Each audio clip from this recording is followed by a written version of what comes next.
que je travaille notamment avec Quentin Muller, qui est un auteur qui a écrit un bouquin sur précisément les auxiliaires de l'armée française, qu'on a laissé tomber, comme les harkis jadis, c'est-à-dire ce sont des gens qui ont fait confiance à la France et que la France n'a pas rapatrié. Ça fait plus de 4 ans que j'y travaille, il y a à peu près 1000 personnes, il y en a à peu près 600 ou 700 qui sont revenus, il en reste plus de 150 sur place. Ce sont les premières cibles des talibans, mais c'était déjà des cibles sous le régime intermédiaire entre talibans et talibans, puisqu'ils ont travaillé pour une armée étrangère. Donc j'ai beaucoup travaillé sur ce sujet, alerté. On a essayé d'ailleurs, on a encadré notamment un jeune traducteur et sa famille qui se sont installés d'abord à Colombelles puis à Caen, grâce aux associations, mais pas du tout grâce aux structures officielles. Voilà, donc je suis très engagée là-dessus depuis quelques années. Pourtant, quand on écoute justement le gouvernement notamment, on nous dit on fait des efforts, on a mis un pont aérien, on les rapatrie. Alors les auxiliaires de l'armée française, c'est tard. C'est très tard, et là, il y a vraiment une différence entre le discours officiel et la réalité sur le terrain. J'ai donné à plusieurs de vos collègues une liste complète de gens qui ont fait partie de ces auxiliaires de l'armée, c'est-à-dire du personnel contractuel recruté local, PCRL, ça s'appelle comme ça, personnel contractuel recruté local, c'est-à-dire ils étaient chauffeurs, interprètes, cuisinières, enfin, etc. Bon, voilà. Donc ils ne sont pas tous rentrés, il en reste beaucoup trop. Beaucoup trop, ça fait combien? C'est 150 familles à peu près. Il y a 150 personnes plus les familles. Mais c'est des gens qui ont travaillé pour la France. Donc, si vous voulez, c'est là que Quentin Muller et beaucoup de vos collègues qui s'intéressent à ça, il y a aussi une association de défense de ces traducteurs et de ces auxiliaires. On a failli l'année dernière déposer plainte contre l'État français pour non-assistance à personne en danger ou mise en danger de la vie d'autrui. Je crois qu'on aurait dû le faire. On entend aujourd'hui que le pont aérien français doit s'arrêter à la fin de cette semaine, vraisemblablement ce vendredi soir. Après, il se passe quoi? Eh bien, pour ceux qui ont eu la chance d'être dans l'avion, ça va aller. Mais pour ceux qui n'y sont pas, à mon avis, ils vont être dans une situation très difficile. Et ce matin, j'ai envoyé un courrier au président Morin, pour plein de raisons. D'abord parce qu'on a des familles afghanes, pas très loin d'ici, très bien intégrées, qui demandent qu'à accueillir des frères ou des cousins qui sont menacés. Je parle de femmes médecins qui ne peuvent plus exercer. Je parle d'étudiantes, notamment en matière scientifique, qui ne peuvent plus aller à l'université. Alors, il y a glamour, il y a toutes les vedettes, du musical, de la chanson, des mannequins, des artistes, etc., qui vont de toute façon être la cible. Bon, mais il y a aussi des femmes médecins qui ne peuvent plus exercer, etc. Bon, donc, si vous voulez, il y a tout cet aspect de défense des femmes, de leur protection, etc.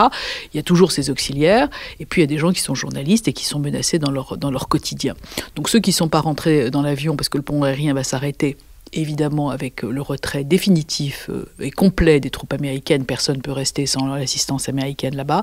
Ils avaient déjà prévu, annoncé, redouté un attentat à l'aéroport qui est arrivé il y a quelques heures.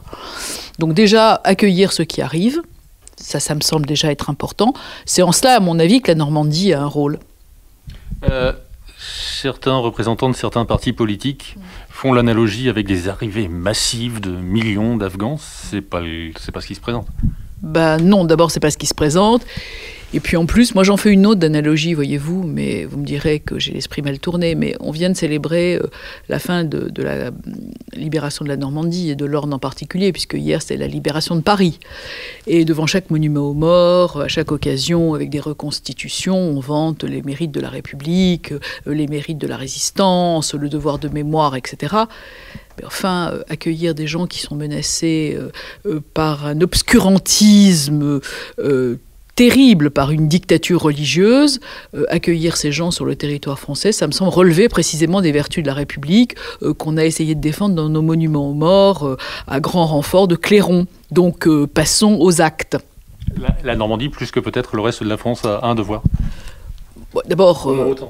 oui, non, mais je pense que le président Morin a eu cette excellente idée d'avoir ce forum international sur la paix à Caen. On a évidemment le mémorial, on a une histoire.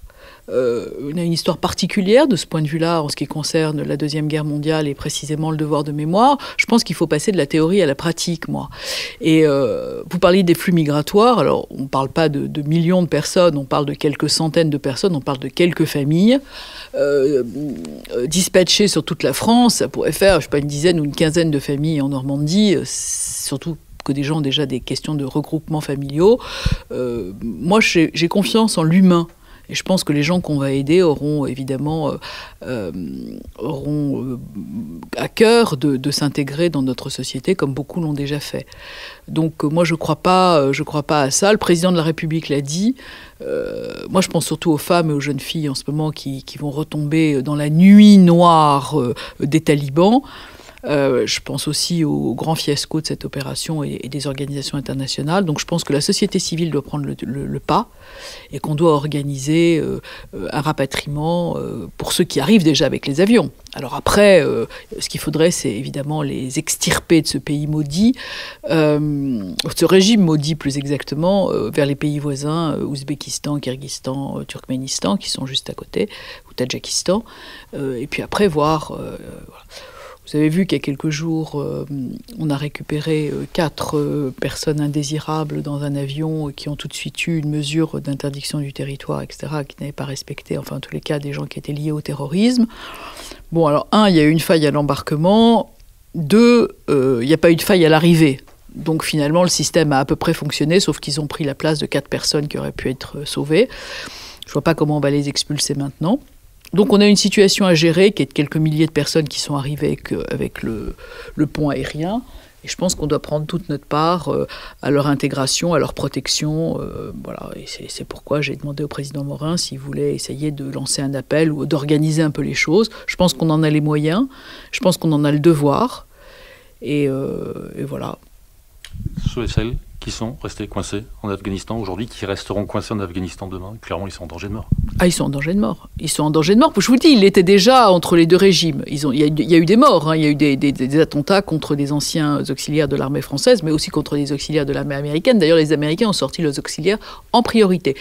Là où c'est à la fois épuisant, à la fois douloureux, c'est lorsque vous avez porté le sujet, et pas toute seule, on a été quelques-uns depuis plusieurs années, et que absolument rien n'a été fait, que donc maintenant dans l'urgence, il faut exfiltrer ces gens. Donc si vous voulez, c'est une confiance qu'ils ont placée dans la France et qui semble une confiance mal placée. Et c'est douloureux quand on aime la République et ses valeurs. Donc je crois que pour tout ça, on devrait pouvoir accueillir quelques Afghans et bien les intégrer à notre société. Encore une fois, il y a plein d'endroits dans ce département où il manque de main-d'œuvre, mais c'est aussi des médecins, c'est aussi des scientifiques, c'est aussi des étudiants, ce sont des gens qui sont cultivés et pour lesquels la France pourrait être un asile, un havre de paix dans le drame que leur pays est en train de vivre. Je veux dire, personne n'a envie d'être expatrié, personne n'a envie d'être émigré, personne n'a envie de partir dans un avion cargo comme ça. C'est pas le destin des gens. Je crois que ce serait l'honneur de la France et de la Normandie d'en accueillir quelques-uns officiellement et de façon structurée. Dernière question. Une fois que le pont aérien va s'arrêter là, dans les heures à venir, est-ce qu'il est imaginable d'exfiltrer ces gens-là avec la collaboration des pays riverains? C'est un secteur géographique que vous connaissez particulièrement bien. Qu'est-ce qui peut se passer après, là, dans les jours à venir? Il peut se passer la même chose que ce qui s'est passé en Syrie et en Irak dans le temps. C'est-à-dire, par exemple, que la Turquie avait organisé... Bon, là, c'est pas la Turquie, c'est l'Ouzbékistan, le Tadjikistan et le Turkménistan, me semble, les 3 premiers, les 3 plus près. L'Ouzbékistan a déjà ouvert des camps pour les réfugiés. Et je dois vous dire que cette région était particulièrement sensible parce que les djihadistes de Syrie et d'Irak défaits sont passés par là pour aller en Afghanistan se refaire la cerise, retrouver leurs petits camarades et continuer leur entraînement mortifère. Donc, si vous voulez, ils les ont vus passer dans un sens. Donc, ils ont déjà réglé un certain nombre de choses d'un point de vue de la sécurité et tout ça. Ils ont des bases et nos services sont très, très éveillés sur le risque de ces gens qui sont passés donc, de la zone Syrie-Irak vers l'Afghanistan. Bon. Donc, maintenant, la question, c'est des civils qui vont aller dans l'autre sens. Bon. Donc, je sais que l'Ouzbékistan a déjà préparé un accueil. Je pense que les autres pourraient le faire aussi, que la communauté internationale aussi s'anoblirait à pouvoir compléter le dispositif. Donc il n'est pas question de les amener directement en France, en Belgique, en Suisse ou ailleurs. Il est question d'avoir un SAS, éventuellement, comme on aurait pu le faire en Syrie et en Irak à l'époque, mais ça ne s'est pas passé compte tenu de la catastrophe qu'il y a eu.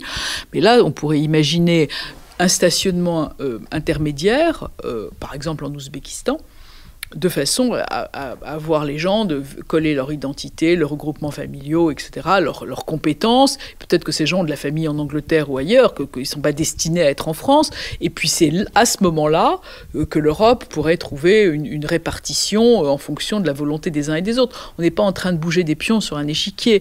On est en train d'essayer de protéger des individus menacés d'élimination physique. Voilà. Donc je pense qu'avec les pays voisins, ce serait une solution tout à fait envisageable. Il y a déjà des gens qui essayent de passer la frontière comme ça.